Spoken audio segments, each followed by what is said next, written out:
Episode start होता है और हम विक्टर का घर देखते हैं, जहां विक्टर अपने हाथ में फोन पकड़कर बोल रहा होता है, मैं 2 घंटे से इसे घूर रहा हूं। मैंने उस ट्रांसफर स्टूडेंट को बहुत कम आंक लिया था। उसने तो एक ही बार में पूरे $13,000 खर्च कर दिए। वो तो इस ट्रायल के लायक ही नहीं लगती। मेरी बात यह है कि उसने अब तक मुझे मैसेज क्यों नहीं किया। बाकी मदद करने वालों को तो कम से कम एक धन्यवाद तो मिलता है उनकी दरियादिली के लिए। मुझे कुछ क्यों नहीं मिला। फिर वो अपना फोन ऊपर उठाते हुए बोलता है, अगर वो मेरे पैसों के पीछे भी है तो क्या मुझे पाने में थोड़ी ईमानदारी नहीं दिखा सकती। तभी उसके फोन पर एक कॉल आता है, जिससे उसका फोन उसके हाथ से छूटकर उसके चेहरे पर गिर जाता है। इसी बीच हम हॉस्टल में देखते हैं, जहां मिशेल विक्टर को मैसेज कर रही होती है, मिस्टर फू, तुम मुझे ब्लॉक कर सकते हो। फिर वो अपने गमले को देखते हुए बोलती है, ये तो आधा पौधा उगाया। खैर, पहली बार हमेशा सबसे अच्छा काम होता है। उसके बाद मिशेल विक्टर को गुड नाइट का मैसेज करती है और गमले का पौधा भी तेजी से बड़ा हो रहा होता है। तभी सिस्टम बोलता है, ये कम होने का असर है। मतलब अगर एक ही चीज को बार बार एक ही दिन में करोगी तो उसका असर धीरे धीरे कम हो जाता है। मिशेल बोलती है, ताज्जुब नहीं कि दोपहर में उससे इतनी बार फायदा उठाने के बाद भी कुछ नहीं हुआ। ठीक है, क्या शब्दों की लंबाई इसका असर बदल सकती है? सिस्टम बोलता है, मुझे इसके बारे में पता नहीं है, लेकिन तुम कोशिश कर सकती हो। मिशेल बहुत ही तेज एक लंबा मैसेज करती है। फिर वो गमले को देखते हुए बोलती है, खैर इस बार ये सिर्फ 1/8वां हिस्सा ही उगा है। लगता है दिन के पहले 3 मैसेज ही पौधे को बढ़ाने में मदद करते हैं। मिशेल मन में ही सोचते हुए बोलती है, अब से मैं विक्टर फू को रोजाना सिर्फ 3 मैसेज ही भेजूंगी। तभी हेलिन मैसेज करती है, मिशेल लियोनार्ड शेन तुम्हारे घर आया है। मिशेल बोलती है, क्या लियोनार्ड शेन? उसके बाद हम 2 घंटे पहले झाओ परिवार का घर देखते हैं, जहां एक नौकर बोल रहा होता है, क्या मिशेल अब भी वापस आने का कोई इरादा नहीं रखती? क्या मुझे कल स्कूल जाकर उन्हें ढूंढकर घर लाना चाहिए? मिशेल की मां बोलती है, रहने दो, कोशिश मत करो। मैंने उसे डांट दिया और वो घर छोड़कर चली गई। आखिर उसे ऐसा बनाने वाला कौन है? नौकर बोलता है, मैडम, क्या आप यंग मालिक से कुछ पूछना चाहेंगी? मिशेल की मां बोलती है, उससे कौन पूछेगा, उसे बस अकेला छोड़ दो। फिर वो मन में ही सोचती है, मैंने पहले कभी ध्यान क्यों नहीं दिया कि घर कितना शांत होता था। उसके बाद वो बेंजामिन के कमरे के बाहर आकर बोलती है, बेंजामिन, क्या तुमने आज स्कूल में अपनी बहन को देखा? क्या तुमने उससे पूछा कि वो घर कब आने का सोच रही है? ये सुन बेंजामिन सोचता है कि कैसे मिशेल ने उसे नजरअंदाज कर दिया था। फिर वो अपनी मां से बोलता है, नहीं, मैं तो नया स्टूडेंट हूं, मैं बिना किसी कारण के सीनियर्स के पास क्यों जाऊंगा? मां, मुझसे बार बार मत पूछो, आपने ही उसे डांटा था और उसी वजह से वो घर से भाग गई। मिशेल की मां बोलती है, देखते हैं ये लड़की कितनी देर टिक पाती है। बेंजामिन अपना सर खुजाते हुए बोलता है, क्या मिशेल को इस बार इतना नाराज होना जरूरी था? क्या वो सच में हमसे सारे रिश्ते तोड़ने वाली है? मैं उसे मैसेज करके देखता हूं। बेंजामिन मिशेल को मैसेज लिखता है, मिशेल तुम घर कब आ रही हो? फिर वो मन में ही सोचता है, लेकिन क्या अब उसे मैसेज करना मेरे लिए शर्मनाक नहीं होगा? लेकिन अगर आगे कभी लंच ही ना मिले तो? जो भी हो, भेज देता हूं। लेकिन वो जब देखता है तो बहुत ही ज्यादा हैरान होता है, क्योंकि मिशेल ने बेंजामिन को ब्लॉक कर दिया होता है। ये देख बेंजामिन मिशेल को फोन करता है, लेकिन फोन नहीं लगता। बेंजामिन सोचता है, वो सच में मेरे वीचैट और नंबर दोनों को ब्लॉक कर चुकी है। तभी नौकर बोलता है, यंग मालिक मिस्टर लियोनार्ड आए हैं। उन्होंने कहा है कि उन्हें कुछ बात करनी है और मैडम ने आपको नीचे आने को कहा है। बेंजामिन बोलता है, ठीक है, मैं अभी नीचे आता हूं। उसके बाद हम लियो को देखते हैं, जहां मिशेल के माता पिता से बोल रहा होता है, आंटी, मैं आपको बताने आया हूं कि मिशेल का यान की एलर्जी अटैक से कोई लेना देना नहीं है। ये सुनकर मिशेल के माता पिता और बेंजामिन तीनों को बहुत बड़ा शौक लगता है। उसके बाद हम मिशेल को देखते हैं, जो सोई होती है। तभी उसके फोन पर एक कॉल आता है। मिशेल फोन उठाकर बोलती है, हेलो। उसकी मां बोलती है, मिशेल, मुझे अभी पता चला कि यान की पिछली घटना उसकी लापरवाह दोस्त की वजह से हुई थी। हमने तुम्हें गलत समझा, माफ करना। लेकिन तुम्हारा ये आदत कि जब भी तुम्हें कुछ गलत लगे तो तुम घर छोड़कर चली जाती हो, ये ठीक नहीं है। देखो मां, कितनी नाराज हो गई है। तुम घर कब आ रही हो? मैं तुम्हें लेने आ जाऊंगी। मिशेल फोन काटते हुए सोचती है, आप हमेशा की तरह पक्षपाती ही हो। तभी उसकी मां मिशेल को मैसेज करती है, मिशेल, तुमने फोन क्यों काट दी? जब ये मैसेज देखो तो मुझे वापस फोन करना। मिशेल नंबर को डिलीट करते हुए सोचती है, मैंने आखिरकार उनके सारे कॉन्टैक्ट्स डिलीट कर दिए और अब दुनिया में शांति है। दूसरी तरफ हम मिशेल के माता पिता को देखते हैं, जहां मिशेल का पिता बोलते हैं, वो शायद सो गई होगी क्योंकि अब देर हो चुका है। माँ बोलती है अब तो उसे गुस्सा भी जल्दी आता है ना। दो बातें हुई नहीं कि हॉस्टल में रहने की धमकी देने लगी। चाहे यान की एलर्जी अटैक का उससे कोई लेना देना ना हो, लेकिन उसे यान की परवाह किए बिना हम पर गुस्सा निकालते रहना भी ठीक नहीं है। ये सब सुनकर बेंजामिन सोचता है जब साफ तौर पर गलती मिशेल की नहीं है तो पूरा परिवार अभी भी उसे क्यों दोष दे रहा है। और लियोनार्ड के सब कुछ साफ साफ समझा देने के बाद भी माँ ये शिकायत कर रही हैं कि मिशेल इनसेंसिटिव नहीं है। अगर मुझे इतनी ज्यादा पक्षपात का सामना करना पड़े तो मैं क्या करूंगा। उसके बाद हम सुबह का सीन देखते हैं जहां मिशेल नाश्ता करते हुए बोलती है लगता है विक्टर फू ने सच में मुझे ब्लॉक कर दिया है, क्योंकि उसने अब तक किसी भी मैसेज का जवाब नहीं दिया। सिस्टम बोलता है अगर तुम उसे एक तरफा मैसेज भेजती रहो तो इसे इस स्टाइलिश व्यक्ति से दोस्ती करना माना जाएगा, चाहे वो जवाब दे या नहीं, और इससे तुम्हें थोड़ी किस्मत भी मिल सकती है। उसे 3 पॉइंट मैसेज करने के बाद बोलती है चलो आज का मिशन पूरा हो गया। इसी बीच हम विक्टर को देखते हैं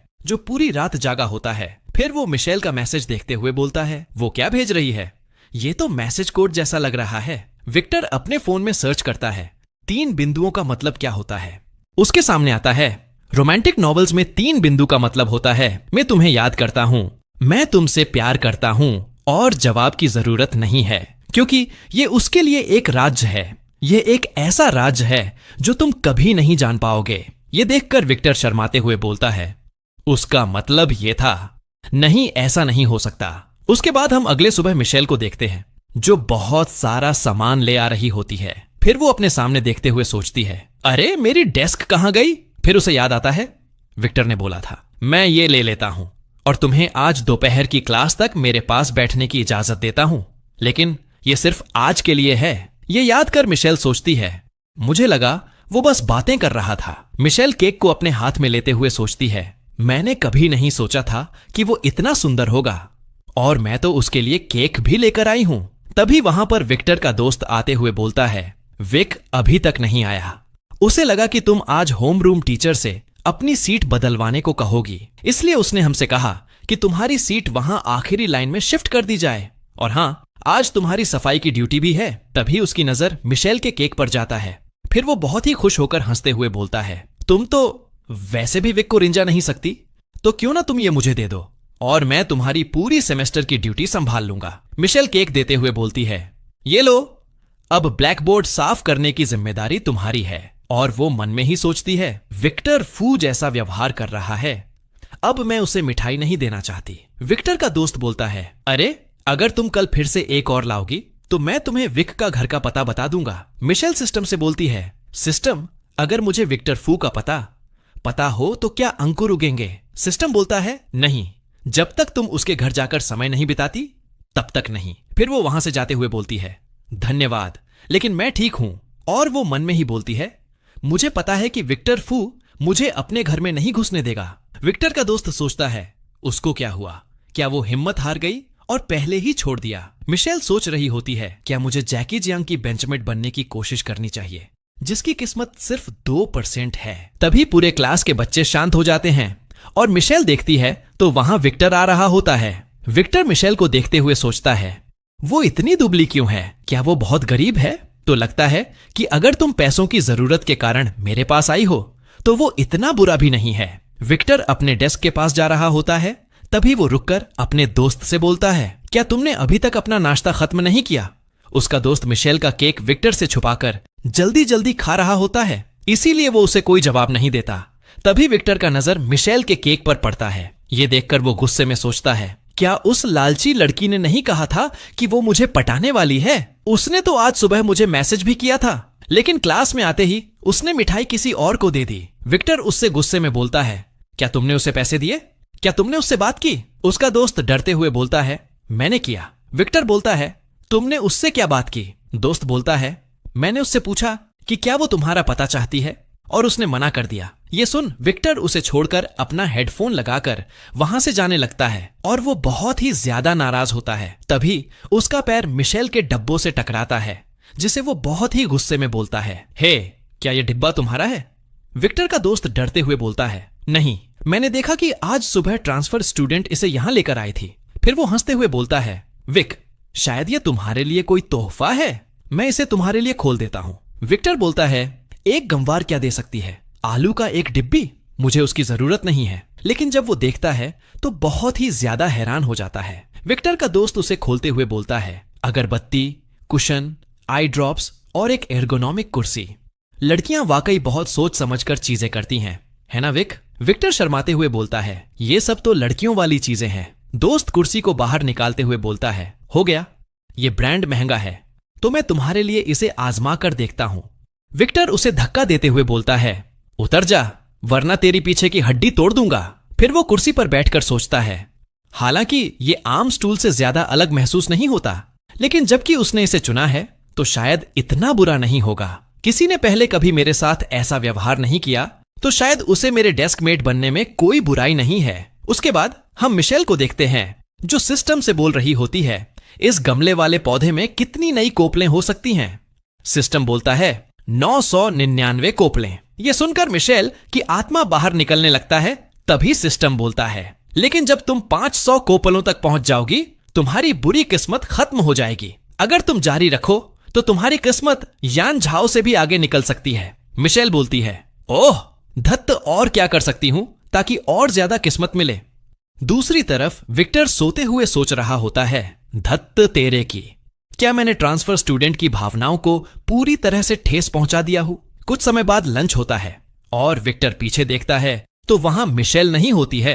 यह देख विक्टर सोचता है, वो इतनी जल्दी कैसे हार मान सकती है? क्या वो मुझे नहीं बता सकती कि वो फिर से मेरे पास बैठना चाहती है? फिर वो अपने हेडफोन को उतारते हुए अपने दोस्त से बोलता है, हे ट्रांसफर स्टूडेंट कहां है? विक्टर का दोस्त बोलता है, मुझे लगता है कि वो रेगुलर क्लास वाले अपने दोस्त से मिलने गई है। विक्टर बोलता है, क्या कोई तरीका है जिससे पता लगाया जा सके कि ट्रांसफर स्टूडेंट के यहां आने से पहले कोई दोस्त थे या उसे कुछ पसंद था? बस उसके बारे में सब कुछ, क्या तुम पता लगा सकते हो? यह सुनकर विक्टर का दोस्त शॉक होते हुए बोलता है, पहली बार तुम्हें किसी के बारे में पूछते देखा है, और वो भी किसी लड़की के बारे में। क्या ऐसा हो सकता है कि तुमने? फिर वो विक्टर को चिढ़ाते हुए बोलता है, क्या तुम्हें उसमें दिलचस्पी हो गई है? विक्टर उसके सर पर मारते हुए बोलता है, दिलचस्पी मेरा जूता, कौन जाने वो उनके जासूसों में से एक हो जो मेरे खिलाफ कुछ सबूत जुटाने और मेरी संपत्ति छीनने की कोशिश कर रही हो। विक्टर का दोस्त बोलता है, बात तो सही है, मैं इधर उधर पूछताछ कर लेता हूं। फिर वो वहां से जाने लगता है, लेकिन तभी रुक कर बोलता है, वैसे मुझे नहीं पता कि मुझे तुम्हें यह बात बतानी चाहिए या नहीं। विक्टर बोलता है, चलो अब तो बोल ही दो।